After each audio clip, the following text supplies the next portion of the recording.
ಇವಾಗ ಈಗ ಹಾಂ ಮೆಟೀರಿಯಲ್ ಬಂದಿದ್ದೆಲ್ಲ ಮಾಡಿದ್ದಾರೆ. ನಾವು ಮಾಡಿಸೋದನ್ನ ನಾವು ಮಾಡಿಸ್ಬೇಕಿತ್ತು. ಹಂಗೆ ಬನ್ನಿ, ಹಂಗೆ ಸರ್, ಹಂಗೆ ನೋಡ್ಕೊಂಬನ್ನಿ ಸರ್.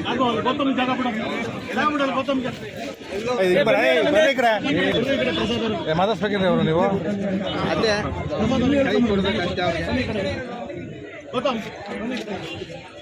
ಅದು ಮೊಬೈಲ್ ಹಿಂಗೆ ತಗೋಣ ಶೀತ ಹಿಂಗೆ ಕೆಲವೊಂದು ಶೀತ ಹೋಗಿಕ್ಕೆ ಇಬ್ಬರು ಹಿಂಗೆ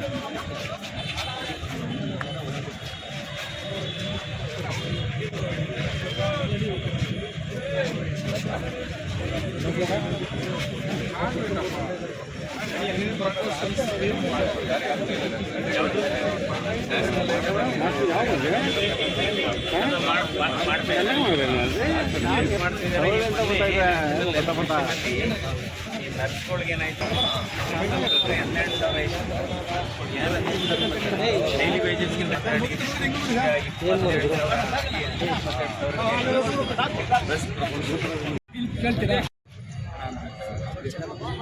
ನರೇಂದ್ರ ಮೋದಿಯವರ ನಾಯಕತ್ವದಲ್ಲಿ ಭಾರತ ಎಲ್ಲ ಕ್ಷೇತ್ರಗಳಲ್ಲೂ ಒಂದು ಬಹಳ ಅದ್ವಿತೀಯ ಸಾಧನೆಯನ್ನು ಮಾಡಿದೆ.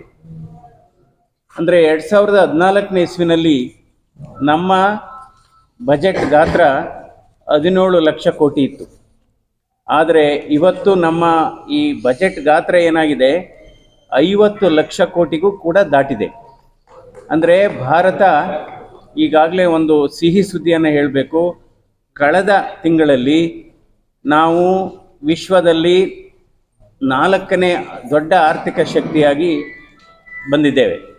ಅಂದರೆ ಜಪಾನನ್ನು ಹಿಂದಿಕ್ಕಿ, ಅಂದರೆ ಮೊದಲೆಲ್ಲ ಏನಂತಿದ್ರು ಜಪಾನ್ ದೇಶ ಬಹಳ ಆರ್ಥಿಕವಾಗಿ ಸದೃಢವಾಗಿದೆ ಅನ್ನುವ ಭಾವನೆ ಇತ್ತು. ಆದರೆ ಇವತ್ತು ಜಪಾನ್ ದೇಶವನ್ನು ಹಿಂದಿಕ್ಕಿ ಇವತ್ತು ಭಾರತ 4ನೇ ಸ್ಥಾನದಲ್ಲಿದೆ. 2027ನೇ ಇಸ್ವಿಗೆ ಭಾರತ ವಿಶ್ವದಲ್ಲೇ ಅತಿ ದೊಡ್ಡ 3ನೇ ಆರ್ಥಿಕ ಶಕ್ತಿಯಾಗಿ ಹೊರಹೊಮ್ಮಲಿದೆ. ಇದಕ್ಕೆ ನಿಜವಾಗಿ ರೂಪುರೇಷೆಯನ್ನು ಕೊಟ್ಟಂಥ ನಮ್ಮ ಸನ್ಮಾನ್ಯ ಪ್ರಧಾನಮಂತ್ರಿಗಳನ್ನು ನಾವೆಲ್ಲ ಇವತ್ತು ಅಭಿನಂದಿಸಬೇಕು. ಯಾಕೆಂದರೆ ಅವರು ತೆಗೆದುಕೊಂಡ ಉತ್ತಮವಾದಂಥ ಆರ್ಥಿಕ ನೀತಿ ಇವತ್ತು ನಮ್ಮ ಭಾರತವನ್ನು ಅಲ್ಲಿಗೆ ತೆಗೆದುಕೊಂಡು ಹೋಗ್ತಾ ಇದೆ. ಅದೇ ರೀತಿ ಇವತ್ತು ಭಾರತ ದೇಶ ಇವತ್ತು ನಮ್ಮ ವಿಶ್ವ ಬ್ಯಾಂಕ್ ಏನಿದೆ, ವಿಶ್ವ ಬ್ಯಾಂಕ್ ಪ್ರಕಾರ ನಮ್ಮ ಭಾರತ ದೇಶದಲ್ಲಿ 27% ಬಡತನ ಇವತ್ತು ಬಡತನ ರೇಖೆಗೆ ಅಂತ ಕೆಳಗಿದ್ದಂಥವ್ರದ್ದು ಇವತ್ತು ಅದು 5%ಗೆ ಇಳಿದಿದೆ. ಇದು ಕೂಡ ಒಂದು ಅದ್ಭುತವಾದಂಥ ಸಾಧನೆ ಅಂತಲೇ ಹೇಳಬೇಕಾಗುತ್ತೆ. ಯಾಕೆಂದರೆ ವಿಶ್ವ ಬ್ಯಾಂಕ್ ಮೊನ್ನೆ ಕೂಡ ಅವರು ರಿಲೀಸ್ ಮಾಡಿದ್ದಾರೆ, ಅವರ ಅನಾಲಿಸಿಸ್ ರಿಪೋರ್ಟ್ ರಿಲೀಸ್ ಮಾಡಿದ್ದಾರೆ. ಅಂದರೆ ಕಳೆದ 11 ವರ್ಷದಲ್ಲಿ ಸುಮಾರು 25 ಕೋಟಿ ಬಡತನದ ರೇಖೆಗಿಂತ ಕೆಳಗಿದ್ದವ್ರನ್ನ ಇವತ್ತು ಮೇಲೆತ್ತಿದ್ದಾರೆ. ಇದು ಹಲವಾರು ಸ್ಕೀಮ್ಗಳಲ್ಲಿ. ಅದೇ ರೀತಿ ಇನ್ನೊಂದು ಬಹಳ ಮುಖ್ಯವಾದದ್ದು ಅಂದರೆ ಇವತ್ತು ಬಡವರಿಗೋಸ್ಕರ ಹಲವಾರು ಯೋಜನೆಗಳನ್ನು ಇವತ್ತು ಅವರು ಕೊಟ್ಟಿದ್ದಾರೆ. ಹೇಳದೆ ಆದರೆ ಸುಮಾರು 81 ಕೋಟಿ ಜನರಿಗೆ ಪ್ರಧಾನ ಮಂತ್ರಿ ಗರೀಬ್ ಕಲ್ಯಾಣ್ ಅನ್ನ ಯೋಜನೆಯನ್ನು ಉಚಿತವಾಗಿ ಪಡಿತರವನ್ನು ಕೊಡ್ತಾ ಇದೆ. ಅಂದರೆ 5 kg ಅಕ್ಕಿ ಏನು ಕೊಡ್ತಾ ಇದ್ದಾರೆ, ಇದು ಕೇಂದ್ರ ಸರ್ಕಾರದ ನೇರ ಅನುದಾನವಾಗಿದೆ. ಹಾಗಾಗಿ ಅದೊಂದು. ನಂತರ 4 ಕೋಟಿಗೂ ಅಧಿಕ ಪ್ರಧಾನಮಂತ್ರಿ ಆವಾಸ್ ಯೋಜನೆಗಳ ಮನೆ ನಿರ್ಮಾಣ ಆಗಿದೆ. 15 ಕೋಟಿ ಗ್ರಾಮೀಣ ಕುಟುಂಬಗಳಿಗೆ ಶುದ್ಧ ನೀರನ್ನು ಕೊಡತಕ್ಕಂಥ ನಾವು ಏನು ಹೇಳ್ತೇವೆ ಜಲ್ ಜೀವನ್ ಸ್ಕೀಮಲ್ಲಿ ಮನೆ ಮನೆಗೆ ನಲ್ಲಿಯನ್ನು ಕೊಡ್ತಕ್ಕಂಥ, ಮನೆ ಮನೆಗೆ ಗಂಗೆಯನ್ನು ಕೊಡ್ತಕ್ಕಂಥ ಅದ್ಭುತವಾದಂಥ ಒಂದು ಅಭಿವೃದ್ಧಿ ಅದಾಗಿದೆ. ನಂತರ ಅದೇ ರೀತಿ ಸುಮಾರು 12 ಕೋಟಿ ಮನೆಗಳಿಗೆ ಶೌಚಾಲಯವನ್ನು ಒದಗಿಸಿದ್ದಾರೆ. 13 ಕೋಟಿ ಮನೆಗಳಿಗೆ ಇವತ್ತು ನಮ್ಮ ಗ್ಯಾಸ್ ಅಂತ ಅಂದರೆ ಅಡಿಗೆ ಅನಿಲವನ್ನು ಕೂಡ ಉಜ್ವಲ್ ಸ್ಕೀಮಲ್ಲಿ ಕೊಟ್ಟಿದ್ದಾರೆ. ಸೊ ಹೀಗಾಗಿ ಭಾರತ ನೋಡಿ, ಭಾರತ ಆಕಾಶದಲ್ಲೂ ಕೂಡ ಇವತ್ತು ಪ್ರಜ್ವಲಿಸ್ತಾ ಇದೆ, ಭೂಮಿ ಮೇಲೂ ಕೂಡ ಪ್ರಜ್ವಲಿಸ್ತಾ ಇದೆ. ಆಕಾಶದಲ್ಲಿ ಅಂದರೆ ಇವತ್ತು ನೋಡ್ಬೋದು, ಇಸ್ರೋದಲ್ಲಿ ಇರ್ಬೋದು, ಈಗ ಮೊನ್ನೆ ತಾನೇ ಆಪರೇಷನ್ ಸಿಂಧೂರ್ ಏನಾಯಿತು, ಅದರಲ್ಲಿ ಇವತ್ತು ಇಡೀ ವಿಶ್ವಕ್ಕೆ ಭಾರತದ ರಕ್ಷಣಾ ಶಕ್ತಿಯನ್ನು ಇವತ್ತು ತೋರಿಸ್ಕೊಟ್ಟಿದ್ದಾರೆ. ಇವತ್ತು ಬ್ರಹ್ಮೋಸ್ ಅಂತ ಯಾವುದು ಮಿಸೈಲ್ಸ್ ಏನಿದೆ ಇವತ್ತು, ಅಂದರೆ ಇವತ್ತು ರಷ್ಯಾ, ಚೀನಾ ಮತ್ತು ಅಮೇರಿಕ ಕೂಡ ಬೆಚ್ಚಿ ಬಿದ್ದಿದ್ದಾರೆ ಭಾರತದ ಈ ನಮ್ಮ ರಕ್ಷಣಾ ವ್ಯವಸ್ಥೆಯ ಬಗ್ಗೆ. ಯಾಕೆಂದರೆ ಬ್ರಹ್ಮೋಸ್ ಇವತ್ತು ಅದರದ್ದು ಆ್ಯಕ್ಯುರೇಸಿ ಎಷ್ಟಿದೆ ಅಂದರೆ ಚೀನಾ ಮತ್ತು ಅಮೇರಿಕದ ಮಿಸೈಲ್ಗಿಂತನೂ ಆ್ಯಕ್ಯುರೇಸಿ ಇನ್ನೂ ಅದ್ಭುತವಾಗಿದೆ. ಭಾರತ ದೇಶ ರಕ್ಷಣಾ ವ್ಯವಸ್ಥೆಯಲ್ಲಿ ಬಹಳ ವೇಗವಾಗಿ ಸಾಧನೆಯನ್ನು ಮಾಡಿದೆ. ಬಹಳ ಮುಖ್ಯವಾದದ್ದು ಅಂದರೆ ಇವತ್ತು 2014ನೇ ಇಸ್ವಿಗೆ ಮೊದಲು ನಮ್ಮ ಭಾರತ ಯಾವುದೂ ಕೂಡ ಈ ಎಕ್ಸ್ಪೋರ್ಟ್ ಮಾಡ್ತಾ ಇರಲಿಲ್ಲ ಈ ಯುದ್ಧ ಸಾಮಗ್ರಿಗಳನ್ನು. ಕಳೆದ ವರ್ಷ ಸುಮಾರು 30,000 ಕೋಟಿ ವೆಚ್ಚ 30,000 ಕೋಟಿ ಬೆಲೆ ಬಾಳುವ ರಕ್ಷಣಾ ಸಾಮಗ್ರಿಗಳನ್ನು ಹೊರದೇಶಕ್ಕೆ ಕೊಡುವ ಸ್ಥಿತಿಯಲ್ಲಿ ಇದೆ ಇವತ್ತು ರಕ್ಷಣಾ ವ್ಯವಸ್ಥೆಯಲ್ಲಿ. ಹಾಗಾಗಿ ನಂತರ ರೈತರಿಗೆ ಇನ್ನು ಯಾವ ರೀತಿ ಮಾಡಿದ್ದಾರೆ ಅಂತ ಹೇಳೋದಾದರೆ, ಪ್ರಧಾನ ಮಂತ್ರಿ ಕಿಸಾನ್ ಸಮ್ಮಾನ್ ಯೋಜನೆಯಡಿ ಸುಮಾರು 3.7 ಲಕ್ಷ ಕೋಟಿ ಹಣವನ್ನು ರೈತರಿಗೆ ಬಿಡುಗಡೆ ಮಾಡಿದೆ. 3.7 ಲಕ್ಷ ಕೋಟಿ. ಆದರೆ ನಮ್ಮ ರಾಮನಗರ ಜಿಲ್ಲೆಯಲ್ಲಿ ಹೇಳೋದಾದರೆ ಇಲ್ಲಿ 1 ಲಕ್ಷ ಫಲಾನುಭವಿಗಳಿದ್ದಾರೆ ರೈತರುಗಳು. 1,02,000 ಫಲಾನುಭವಿಗಳು ನಮ್ಮ ರಾಮನಗರ ಜಿಲ್ಲೆಯಲ್ಲಿದ್ದಾರೆ.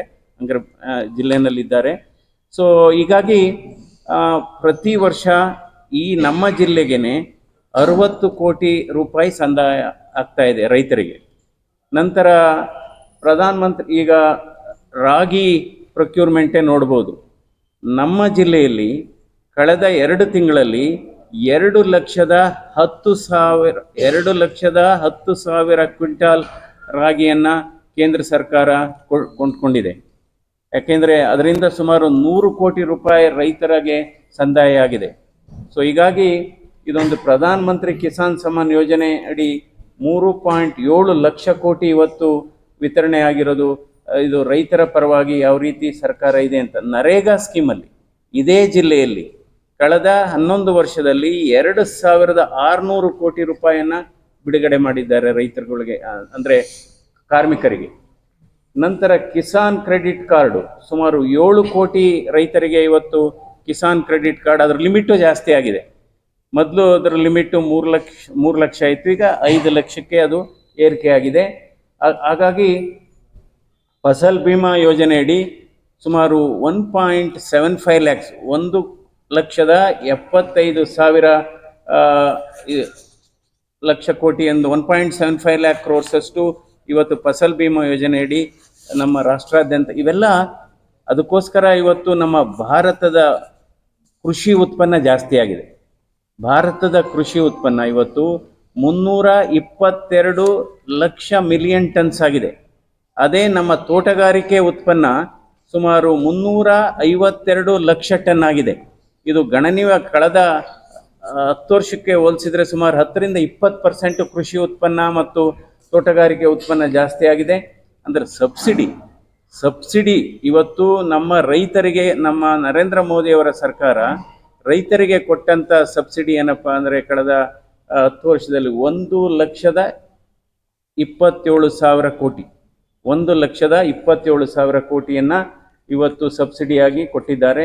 ಈಗಾಗಲೇ ಹಾಗೆ ನಮ್ಮ ಭಾರತ ತಂತ್ರಜ್ಞಾನ ಇವತ್ತು ಸುಮಾರು 51 ಕೋಟಿ ಜನರಿಗೆ ಇವತ್ತು ಜನ್ಧನ್ ಅಂದರೆ ಖಾತೆಗಳನ್ನು ತೆರೆದಿದ್ದಾರೆ. ಅದಕ್ಕೆ ಇವತ್ತು ಡೈರೆಕ್ಟ್ ಟ್ರಾನ್ಸ್ಫರ್ ಆಗ್ತಾ ಇರೋದು ದುಡ್ಡು.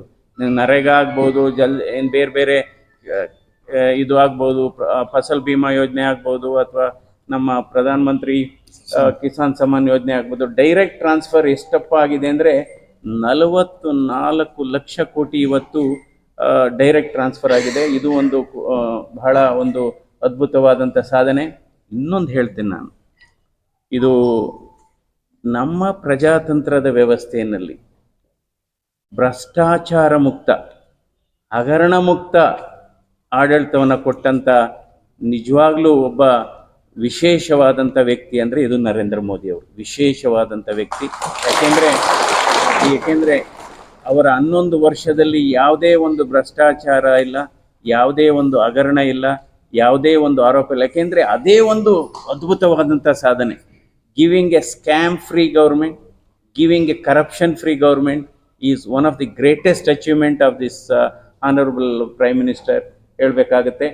ನಂತರ ನಮಗೆ ಈಶಾನ್ಯ ರಾಜ್ಯಗಳು, ಅಷ್ಟಲಕ್ಷ್ಮಿ ರಾಜ್ಯಗಳು ಅಂತ ಏನು ಹೇಳ್ತೀವಿ, ಮೇಘಾಲಯ, ಮೇಘಾಲಯ, ಮಣಿಪುರ, ಮೇಘಾಲಯ, ಅರುಣಾಚಲ ಪ್ರದೇಶ್, ನಾಗಾಲ್ಯಾಂಡ್, ತ್ರಿಪುರ ಇವೇನು ಹೇಳ್ತೇವೆ, ಅದಕ್ಕೆ ವಿಶೇಷವಾದಂಥ ಒಂದು ಪ್ಯಾಕೇಜನ್ನು ಕೊಟ್ಟಿದ್ದಾರೆ. 6,125 ಕೋಟಿ ಪ್ಯಾಕೇಜನ್ನು ಕೊಟ್ಟಿದ್ದಾರೆ. ಆ ರಾಜ್ಯಗಳನ್ನು ನಾವು ಅಭಿವೃದ್ಧಿಗೊಳಿಸಬೇಕು ಅನ್ನುವ ದಿಕ್ಕಿನಲ್ಲಿ. ನಂತರ ಇವತ್ತು ರೈಲ್ವೇಸ್ ಆಗ್ಬೋದು, ಹೈವೇಸ್ ಆಗ್ಬೋದು, ಅಂದರೆ ಮೂಲಭೂತ ಸೌಕರ್ಯಗಳು ಕಳೆದ 10 ವರ್ಷದಲ್ಲಿ ಬಹಳ ಹೆಚ್ಚಾಗಿದೆ. ಈಗ ನೋಡ್ಬೋದು ಎಲ್ಲ ಕಡೆ ಎಕ್ಸ್ಪ್ರೆಸ್ ಹೈವೇಗಳಿದೆ. ಇವತ್ತು ಹಿಂದೆ 2014ನೇ ಇಸ್ವಿ ಪೂರ್ವಕವಾಗಿ ಪ್ರತಿದಿನ ಸುಮಾರು 10 ಕಿಲೋಮೀಟರು ಎಕ್ಸ್ಪ್ರೆಸ್ ಹೈವೇ ಆಗ್ತಾ ಇತ್ತು ಕಾಮಗಾರಿ. ಇವತ್ತು 28 ಕಿಲೋಮೀಟರ್ ಆಗ್ತಾ ಇದೆ ಪ್ರತಿದಿನ ಅದ ಕಾಮಗಾರಿ.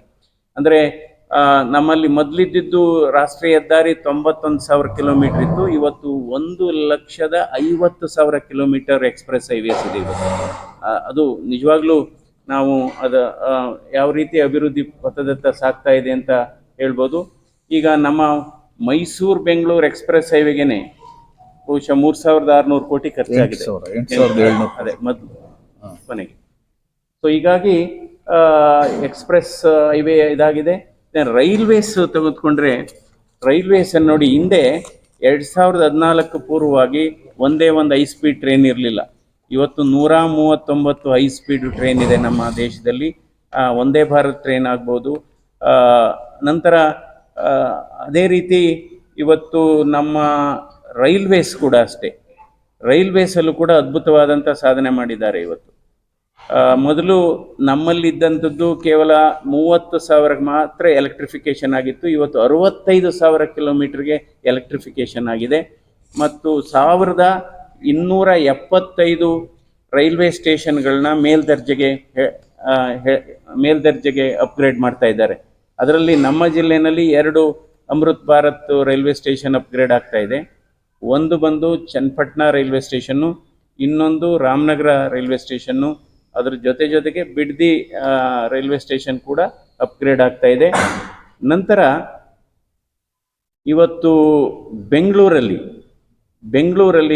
ಅಂದರೆ ನಾವು ರೈಲ್ವೆ ಏನು ನೆಟ್ವರ್ಕ್ ಏನಿದೆ, ಬೆಂಗಳೂರಲ್ಲಿ ಆಗ್ತಕ್ಕಂಥ ರೈಲ್ವೆ ನೆಟ್ವರ್ಕು ಎಷ್ಟರ ಮಟ್ಟಿಗೆ ಇವತ್ತು ಜಾಸ್ತಿ ಆಗ್ತಾ ಇದೆ. ಒಂದು ಕಡೆ ಸಬ್ಬರ್ಬನ್ ರೈಲು, ಇನ್ನೊಂದು ಕಡೆ ಮೆಟ್ರೋ ಟ್ರೈನು. ಇದೆಲ್ಲ ಯಾವ ಲೆಕ್ಕ ಅಂದರೆ ಶ್ರೀಲಂಕಾದಲ್ಲಿ ಇರತಕ್ಕಂಥ ರೈಲ್ವೆ ನೆಟ್ವರ್ಕಿಗೆ ಬರೀ ಬೆಂಗಳೂರಲ್ಲಿ ಇರತಕ್ಕಂಥ ನೆಟ್ವರ್ಕೇ ಸಮ ಆಗ್ತಾ ಇದೆ. ಸೊ ಹೀಗಾಗಿ ಮೆಟ್ರೋ ಕೂಡ ಅಷ್ಟೇ. ಮೆಟ್ರೋ ಮೊದಲು 240 ಕಿಲೋಮೀಟ್ರ್ ಇತ್ತು ನಮ್ಮ ದೇಶದಲ್ಲಿ, ಇವತ್ತು 1,000 ಕಿಲೋಮೀಟ್ರಿಗೆ ದಾಖಲೆ ಆಗಿದೆ. ಕೇವಲ 5 ಸಿಟಿಗಳಲ್ಲಿ ಮಾತ್ರ ಮೆಟ್ರೋ ಇತ್ತು ಮೊದಲು, ಇವತ್ತು 23 ಸಿಟಿಗಳಲ್ಲಿ ಮೆಟ್ರೋ ಆಗಿದೆ.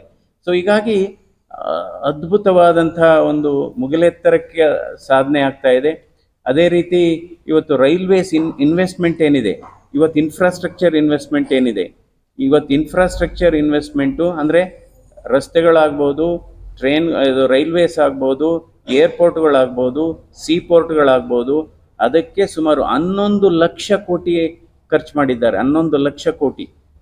ಅದರಿಂದ ಇದೊಂದು ಅದ್ಭುತವಾದಂಥ ಸಾಧನೆ ಅಂತಲೇ ನಾವು ಹೇಳಬೇಕಾಗತ್ತೆ. ಹೀಗಾಗಿ ನಂತರ ನಮ್ಮ ಸ್ಯಾಲ್ರಿಡ್ ಕ್ಲಾಸ್ಗೆ 12 ಲಕ್ಷ ತನಕ ಇವತ್ತು ಟ್ಯಾಕ್ಸ್ ಇಲ್ಲ. ಇದರಿಂದ 12.75 ಬರುತ್ತೆ ಆಲ್ಮೋಸ್ಟು. 12,75,000 ತನಕ ಇನ್ಕಮ್ ಇದ್ದವ್ರಿಗೆ ಇವತ್ತು ಟ್ಯಾಕ್ಸ್ ಇಲ್ಲ. ಅದರಿಂದ ಮಾರ್ಕೆಟ್ಗೆ ಎಷ್ಟು ಹಣ ಸರ್ಕ್ಯುಲೇಟ್ ಆಗ್ತಾ ಇದೆ ಅಂದರೆ ಜನರ ಕೈಗೆ ಹೆಚ್ಚು ಹಣವನ್ನು ಕೊಡತಕ್ಕಂಥ ಆರ್ಥಿಕ ನೀತಿಯನ್ನು ಇವತ್ತು ನರೇಂದ್ರ ಮೋದಿಯವರು ಮಾಡಿದ್ದಾರೆ, ಅವರ ಸರ್ಕಾರ ಮಾಡಿದೆ. ಇದರಿಂದ 1,00,000 ಕೋಟಿ ಇವತ್ತು ಮಾರ್ಕೆಟಲ್ಲಿ ಓಡಾಡ್ತಾ ಇದೆ. ಸೊ ಹೀಗಾಗಿ ನಂತರ one country one tax and one market GST ಅದು ಕೂಡ ಒಂದು ಅದ್ಭುತವಾದಂಥ ಸಾಧನೆ. ಇವತ್ತು ಪ್ರತಿ ತಿಂಗಳು ನಮ್ಮ ಭಾರತ ದೇಶದಲ್ಲಿ 2 ಲಕ್ಷಕ್ಕೂ ಮೀರಿ ಇವತ್ತು GST ಟ್ಯಾಕ್ಸು ಕಲೆಕ್ಟ್ ಆಗ್ತಾ ಇದೆ. ಅಂದರೆ one nation one tax and one market ಅಂತ. ನಂತರ ನಮ್ಮ ಹೆಣ್ಣು ಮಕ್ಕಳಿಗೆ, ಮಹಿಳೆಯರ ಹೆಚ್ಚು ಸಬಲೀಕರಣವನ್ನು ಮಾಡಬೇಕು ಅನ್ನೋ ದೃಷ್ಟಿನಲ್ಲಿ ಇವತ್ತು ಸಂಸತ್ನಲ್ಲಿ ಇದೊಂದು ಐತಿಹಾಸಿಕ ನಿರ್ಧಾರ ಅಂತ ಹೇಳ್ಬೋದು. ಇದೊಂದು ಐತಿಹಾಸಿಕ ನಿರ್ಧಾರ ಏನಪ್ಪ ಅಂದರೆ, ಹೆಣ್ಮಕ್ಳಿಗೆ, ಮಹಿಳೆಯರಿಗೆ 33% ಅವರಿಗೆ ನಾವು ಮೀಸಲಾತಿಯನ್ನು ಮಾಡತಕ್ಕಂಥ ಒಂದು ಬಿಲ್ಲನ್ನು ಅವರು ಪಾಸ್ ಮಾಡಿದ್ದಾರೆ. ಹಾಗೆಯೇ ಇದು ಹೆಂಗಸರಿಗೆ ಮಾತೃತ್ವ ರಜೆ ಅಂದರೆ ಪ್ರೆಗ್ನೆನ್ಸಿ ರಜೆ 12 ತಿಂಗಳಿಗೆ ಇದ್ದಿದ್ದು ಈಗ 26 ತಿಂಗಳಿಗೆ ಹೆಚ್ಚಳ ಮಾಡಿದ್ದಾರೆ. ಇನ್ನೊಂದು ಪ್ರಧಾನ ಮಂತ್ರಿ ಮಾತೃ ವಂದನಾ ಸ್ಕೀಮಲ್ಲಿ ಏನಿದೆ ಅಂದರೆ, ಮೊದಲನೇ ಪ್ರೆಗ್ನೆನ್ಸಿಲಿ 2 ಕಂತಲ್ಲಿ 5,5 ಸಾವಿರ ಕೊಡ್ತಾರೆ. 2ನೇ ಪ್ರೆಗ್ನೆನ್ಸಿ ಹೆಣ್ಮಕ್ಳಾದರೆ ಅದಕ್ಕೆ ಒಂದು 6,000 ರೂಪಾಯಿ ಕೊಡ್ತಕ್ಕಂಥದ್ದು. ಸೊ ಇದು ಒಂದು ಅದ್ಭುತವಾದಂಥ ಯೋಜನೆ ಆಗಿದೆ. ಅದೇ ರೀತಿ ಇವತ್ತು ಕೋವಿಡ್ ಲಾಕ್ಡೌನ್ ಅವಧಿಯಲ್ಲಿ 20 ಕೋಟಿಗೂ ಹೆಚ್ಚು ಮಹಿಳೆಯರಿಗೆ ನೇರ ನಗದು ಸಹಾಯ ಮಾಡಿದ್ದಾರೆ. ಸೊ ಅಂದರೆ ನಾವು ಅವರ ಪರಿಕಲ್ಪನೆ ಏನಿದೆ, ನಾವು ಹೆಣ್ಣು ಮಕ್ಕಳಿಗೆ ಹೆಚ್ಚು ಅಧಿಕಾರವನ್ನು ಕೊಡಬೇಕು, ಹೆಣ್ಣು ಮಕ್ಕಳಿಗೆ ಹೆಚ್ಚು ಉತ್ತಮವಾದಂಥ ಪೌಷ್ಟಿಕಾಹಾರವನ್ನು ಕೊಡಬೇಕು. ಅದೇ ರೀತಿ ಇವತ್ತು ಸಾಕ್ಷಂ ಪೋಷಣ್ 2 ಅಂತ ಇದೆ. ಇದರಲ್ಲಿ ಅಂಗನವಾಡಿ ಮೂಲಕ ಸುಮಾರು 8 ಕೋಟಿ ಮಕ್ಕಳಿಗೆ ಇವತ್ತು ಪೌಷ್ಟಿಕಾಹಾರವನ್ನು ಕೊಡ್ತಾ ಇದೆ ಕೇಂದ್ರ ಸರ್ಕಾರ. 8 ಕೋಟಿ ಮಕ್ಕಳಿಗೆ, 1 ಕೋಟಿ ಗರ್ಭಿಣಿಯರಿಗೆ ಮತ್ತು 20 ಲಕ್ಷ ಹೆಣ್ಣು ಮಕ್ಕಳಿಗೆ, ಬೆಳೆದಂಥ ಹೆಣ್ಣು ಮಕ್ಕಳಿಗೆ ಕೊಡ್ತಕ್ಕಂಥ ಯೋಜನೆಯನ್ನು ಕೂಡ ಮಾಡಿದ್ದಾರೆ.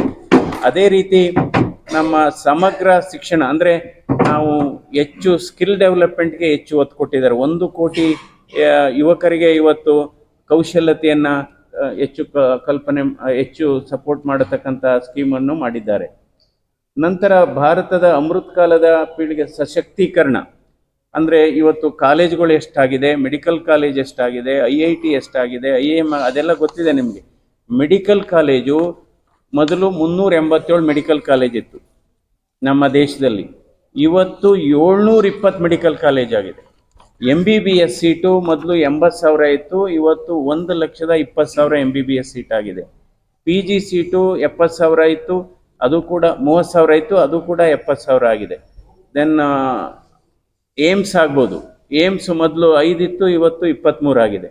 IIM, IIT ಅವೆಲ್ಲ ಜಾಸ್ತಿ ಆಗಿದೆ. ಯೂನಿವರ್ಸಿಟಿಗಳು ಕೂಡ ಒಂದು 350 ಯೂನಿವರ್ಸಿಟಿ ಆ್ಯಡ್ ಆಗಿದೆ. ಸೊ ಅಂದರೆ ನಾವು ಶಿಕ್ಷಣಕ್ಕೆ ಹೆಚ್ಚು ಒತ್ತನ್ನು ಕೊಡಬೇಕು. ಅದೇ ರೀತಿ ನಾವು ಬಡ ಮಕ್ಕಳಿಗೆ ಹೆಚ್ಚು ಶಿಕ್ಷಣವನ್ನು ಉಚಿತವಾಗಿ ಕೊಡಬೇಕು ಅಂತ. ನಂತರ ಮುದ್ರಾ ಲೋನ್ ಬಗ್ಗೆ ನಾನು ಹೇಳಲೇಬೇಕು.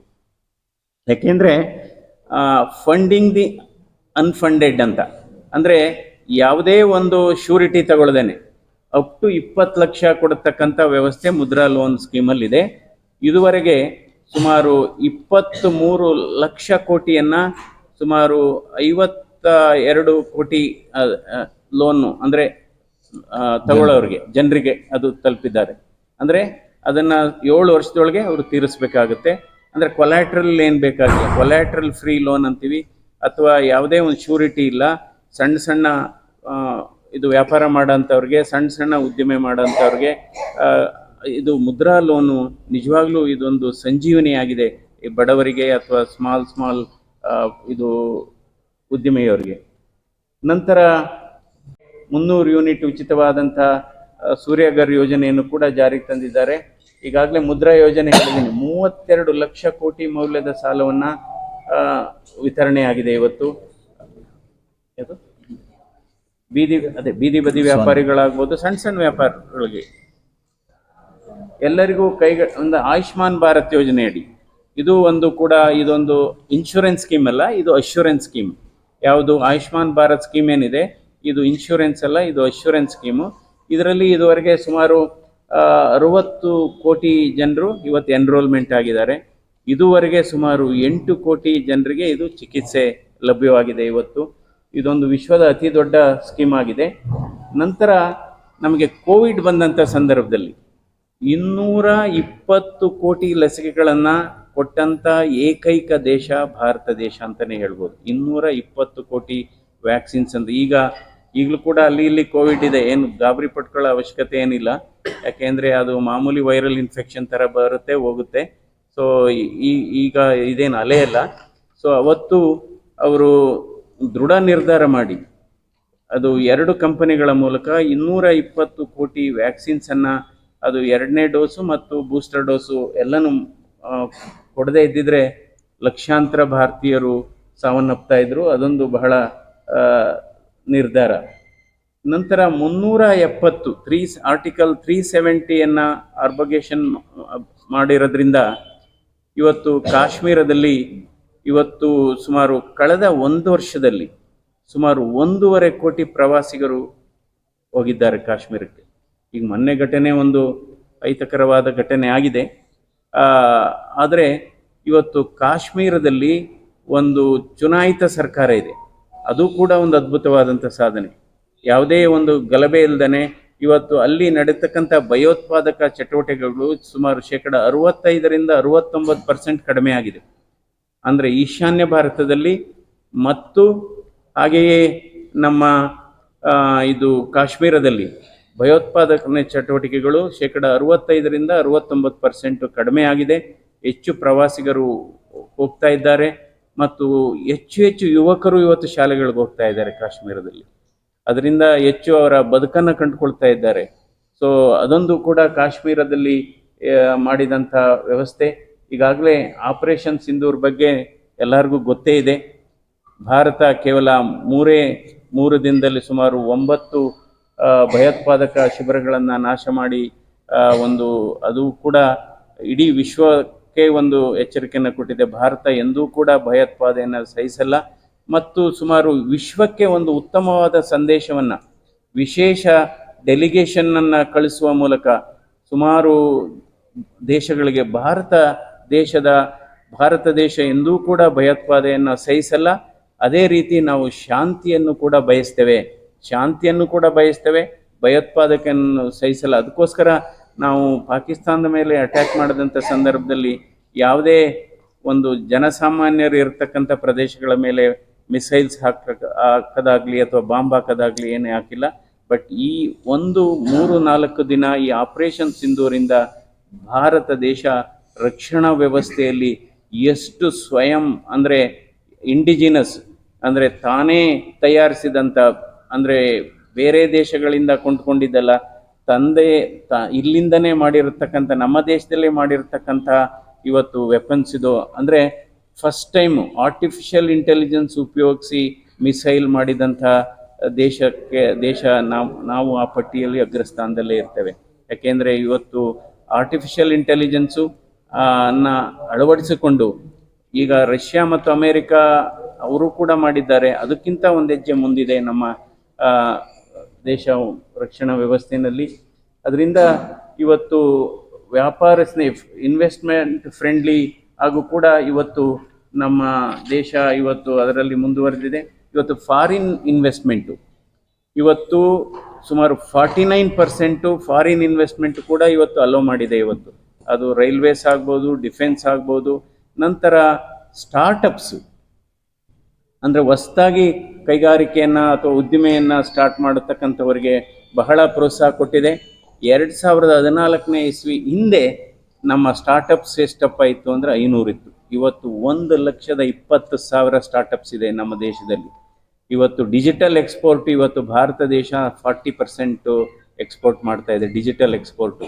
ಸೊ ಹೀಗಾಗಿ ಇವತ್ತು ಕಳೆದ 11 ವರ್ಷದಲ್ಲಿ ರಾಷ್ಟ್ರೀಯ ಹೆದ್ದಾರಿಗಳ ಬಗ್ಗೆ ಈಗಾಗಲೇ ಹೇಳಿದ್ದೀನಿ ನಾನು. ಇವತ್ತು ವಿಮಾನ ನಿಲ್ದಾಣಗಳು ಮೊದಲು ಸುಮಾರು 40-50 ವಿಮಾನ ನಿಲ್ದಾಣ ಇತ್ತು, ಇವತ್ತು ಸುಮಾರು 170 ವಿಮಾನ ನಿಲ್ದಾಣಗಳಿದೆ. ಸೊ ಅಂದರೆ ಎಲ್ಲ ಕ್ಷೇತ್ರದಲ್ಲೂ ಭಾರತ ಒಂದು ಕಡೆ ರೈತರಿಗೆ ಹೆಚ್ಚು ಸಹಾಯ ಮಾಡ್ತಾ ಇದೆ, ಒಂದು ಕಡೆ ಮಹಿಳೆಯರ ಸಬಲೀಕರಣ, ಇನ್ನೊಂದು ಬಡವರನ್ನು ಮೇಲೆತ್ತುವಂತಹ ಕೆಲಸ. ಅದೇ ರೀತಿ ಇವತ್ತು ನಮ್ಮ ಭಾರತ ದೇಶವನ್ನು ಬೇರೆ ರಾಷ್ಟ್ರಗಳು ಇವತ್ತು ತಲೆ ಎತ್ತಿ ನೋಡುವಂಥ ಸ್ಥಿತಿನಲ್ಲಿ ಇವತ್ತು ನಮ್ಮ ದೇಶವನ್ನು ಪ್ರಧಾನಮಂತ್ರಿಯವರು ತೆಗೆದುಕೊಂಡು ಹೋಗಿದ್ದಾರೆ. ಸೊ ಹೀಗಾಗಿ ಮೂಲಭೂತ ಸೌಕರ್ಯಗಳು ಅಲ್ಲಿ ಬಹಳ ಶರವೇಗದಲ್ಲಿ ಆಗಿದೆ. ಇದೆಲ್ಲ ನಾವು ನಿಜವಾಗ್ಲೂ ನರೇಂದ್ರ ಮೋದಿಯವರನ್ನು ಮತ್ತು ಎಲ್ಲ ಅವರ ಸರ್ಕಾರವನ್ನು ನಾವು ನಿಜವಾಗ್ಲೂ ಈ ಸಂದರ್ಭದಲ್ಲಿ ಅಭಿನಂದಿಸಬೇಕು. ಯಾಕೆಂದರೆ ಇವತ್ತು ಎಲ್ಲರೂ ಕೂಡ ಒಂದು ನೆಮ್ಮದಿಯಿಂದ ಜೀವನ ನಡೆಸುವಂಥ ಕೆಲಸ ಆಗಿದೆ. ಸೊ ಮುಂದೆ ನಮ್ಮ ಮಹೇಶ್ ಅವರು ಕೂಡ ತಮ್ಮನ್ನೆಲ್ಲ ಉದ್ದೇಶಿಸಿ ಮಾತನಾಡ್ತಾರೆ. ಅದೇ ರೀತಿ ಇವತ್ತು ಸಮಗ್ರ ಶಿಕ್ಷಣ ಯೋಜನೆಯಡಿ ಬಜೆಟ್, ಇವತ್ತು ಭಾರತದ ಬಜೆಟು 42,000 ಕೋಟಿ ಸಮಗ್ರ ಶಿಕ್ಷಣ ಇದರಲ್ಲಿ.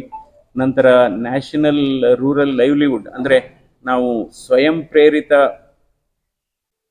ಉದ್ಯೋಗಿಗಳನ್ನು ಮಾಡಬೇಕು, ಸ್ವಯಂ ಪ್ರೇರಿತವಾಗಿ ಅವರು ಸ್ವಾವಲಂಬಿಗಳನ್ನಾಗಿ ಮಾಡಬೇಕು ಅನ್ನೋ ಸ್ಕೀಮನ್ನಲ್ಲೂ ಕೂಡ ಸುಮಾರು 7,000 ಕೋಟಿ ಅನುದಾನವನ್ನು ಅದಕ್ಕೂ ಕೊಟ್ಟಿದ್ದಾರೆ. ಮತ್ತು PM ಶ್ರೀ ಯೋಜನೆಯಡಿ ಅದರಲ್ಲೂ ಕೂಡ ಈ ಕೇಂದ್ರೀಯ ವಿದ್ಯಾಲಯಗಳನ್ನು ಸ್ಥಾಪುವ ಮೂಲಕ ಹೆಚ್ಚು ಶಿಕ್ಷಣಕ್ಕೆ ಒತ್ತು ಕೊಟ್ಟಿದ್ದಾರೆ, ಆರೋಗ್ಯಕ್ಕೆ ಒತ್ತು ಕೊಟ್ಟಿದ್ದಾರೆ, ಶಿಕ್ಷಣಕ್ಕೆ ಒತ್ತು ಕೊಟ್ಟಿದ್ದಾರೆ, ಕೃಷಿಗೆ ಒತ್ತು ಕೊಟ್ಟಿದ್ದಾರೆ. ಮತ್ತು ಇವತ್ತು ಎಕ್ಸ್ಪೋರ್ಟ್ಸು ಅಷ್ಟೇ. ಭಾರತ ದೇಶ ಸುಮಾರು ಇವತ್ತು ಎಕ್ಸ್ಪೋರ್ಟ್ ಎಷ್ಟಿದೆ ಅಂದರೆ ನಾವು ರಫ್ತು ಮಾಡತಕ್ಕಂಥದ್ದು $800 ಬಿಲಿಯನ್, $800 ಬಿಲಿಯನ್ ಇವತ್ತು ನಾವು ಎಕ್ಸ್ಪೋರ್ಟ್ ಮಾಡ್ತಾ ಇದ್ದೇವೆ. ಇವತ್ತು ನಾವು ಫೈಟರ್ ಏರ್ಕ್ರಾಫ್ಟ್ಸು ಮತ್ತು ಯುದ್ಧ ಸಾಮಗ್ರಿಗಳನ್ನು ಬೇರೆ ದೇಶಕ್ಕೆ ನಾವು ಎಕ್ಸ್ಪೋರ್ಟ್ ಮಾಡತಕ್ಕಂಥ ಸ್ಥಿತಿಯಲ್ಲಿ ನಾವು ಇದ್ದೇವೆ. ಸೊ ಮತ್ತು ಹಾಗೆಯೇ ಇವತ್ತು ಈ ವಾಯು ಮಾಲಿನ್ಯ ಕಡಿಮೆ ಆಗಬೇಕು, ಆ ದೃಷ್ಟಿನಲ್ಲಿ ಇವತ್ತು ನಾವು ಎಲೆಕ್ಟ್ರಿಕ್ ವೆಹಿಕಲ್ಸ್ನ ನಾವು ನಮ್ಮ ದೇಶದಲ್ಲಿ ಬಿಡ್ತಾ ಇದ್ದೇವೆ. ಇವತ್ತು ಸುಮಾರು 10,000 ಎಲೆಕ್ಟ್ರಿಕ್ ವೆಹಿಕಲ್ಸ್ನ ಇವತ್ತು ಅಂದರೆ PME ಡ್ರೈವ್ ಅಂತ, PME ಡ್ರೈವ್ ಸ್ಕೀಮಲ್ಲಿ ಎಲೆಕ್ಟ್ರಿಕ್ ವೆಹಿಕಲ್ಸು ಉತ್ಪಾದನೆ ಮಾಡೋಂಥದ್ದು. ಇವತ್ತು ಕರೆಂಟ್ ಉತ್ಪಾದನೆಯಲ್ಲಿ 2014ನೇ ಇಸ್ವಿಗೆ ಮೊದಲು ನಮ್ಮ ಕರೆಂಟ್ ಉತ್ಪಾದನೆ ಎಷ್ಟಪ್ಪ ಇತ್ತು ಅಂದರೆ 2 ಗಿಗಾವ್ಯಾಟ್ ಅಂತ, 2 ಗಿಗಾವ್ಯಾಟ್. ಇವತ್ತು 70 ಗಿಗಾವ್ಯಾಟಿಗೆ ಬಂದಿದ್ದೇವೆ. ಸೊ ಸೋಲಾರ್ ಎನರ್ಜಿ ಜಾಸ್ತಿ ಆಗಿದೆ, ಎಲ್ಲ ರಿನ್ಯೂವೇಬಲ್ ಎನರ್ಜಿ ಜಾಸ್ತಿ ಆಗಿದೆ. ಹಾಗೆ ಇವತ್ತು ನಮ್ಮ ರಕ್ಷಣಾ ವ್ಯವಸ್ಥೆಗೆ ಬೇಕಾದಂಥ INS ವಿಕ್ರಾಂತನ್ನು ನಮ್ಮ ದೇಶದವರೇ ನಾವೇ ಇಂಡಿಜಿನಿಯಸ್ ಆಗಿ ನಾವೇ ಅದನ್ನು ಬಿಲ್ಡ್ ಮಾಡಿದ್ದೇವೆ ಇವಾಗ. ಆಮೇಲೆ ಈ ಪ್ರಪಂಚದ ಟಾಲೆಸ್ಟ್ ರೈಲ್ವೆ ಬ್ರಿಡ್ಜ್ ಮೊನ್ನೆ ತಾನೇ ಅದನ್ನು ಇನಾಗ್ರೇಟ್ ಮಾಡಿದ್ದಾರೆ. ಚೆನಾಬ್ ಅಂದ್ಬಿಟ್ಟು ಕಾಶ್ಮೀರದಲ್ಲಿ ಟಾಲೆಸ್ಟ್ ಬ್ರಿಡ್ಜ್ ಇದೆ, ಟಾಲೆಸ್ಟ್ ಸ್ಟ್ಯಾಚ್ಯೂ ಇದೆ, ಆ್ಯಂಡ್ ಲಾಂಗೆಸ್ಟ್ ಟನಲ್ಲು ಇದೆ. ಅಟಲ್ ಟನಲ್ ಅಂತ ಮಾಡಿದ್ದಾರೆ, ಲಾಂಗೆಸ್ಟ್ ಸುರಂಗ ಮಾರ್ಗ. ಟಾಲೆಸ್ಟ್ ಇದು ನಮ್ಮ ಸರ್ದಾರ್ ವಲ್ಲಭಾಯ್ ಪಟೇಲ್ ಅವರದು. ಅದೇ ರೀತಿ ನಮ್ಮದು ಟಾಲೆಸ್ಟ್ ರೈಲ್ವೆ ಬ್ರಿಡ್ಜ್ ಕೂಡ ಮಾಡಿದ್ದಾರೆ. ಅಂದರೆ ಟೆಕ್ನಾಲಜಿಗೂ ಕೂಡ ಹೆಚ್ಚು ಒತ್ತು ಕೊಟ್ಟಿದ್ದಾರೆ. ಅದು ಇಸ್ರೋ, ಇವತ್ತು ನಮ್ಮ ಇಸ್ರೋ ಇನ್ನೂ ಎತ್ತರಕ್ಕೆ ಬೆಳೆದಿದೆ. ಸುಮಾರು ಬೇರೆ ದೇಶದ ಸುಮಾರು 350 ಸ್ಯಾಟಲೈಟ್ನ ಇಸ್ರೋ ಲಾಂಚ್ ಮಾಡಿದೆ. ಹೀಗಾಗಿ ಸರ್ವಾಂಗೀಣ ಅಭಿವೃದ್ಧಿ ಇವತ್ತು ನಮ್ಮ ದೇಶದಲ್ಲಿ ನರೇಂದ್ರ ಮೋದಿಯವರ ಸರ್ಕಾರದಲ್ಲಿ ನಾವು ಕಾಣ್ತಾ ಇದ್ದೇವೆ.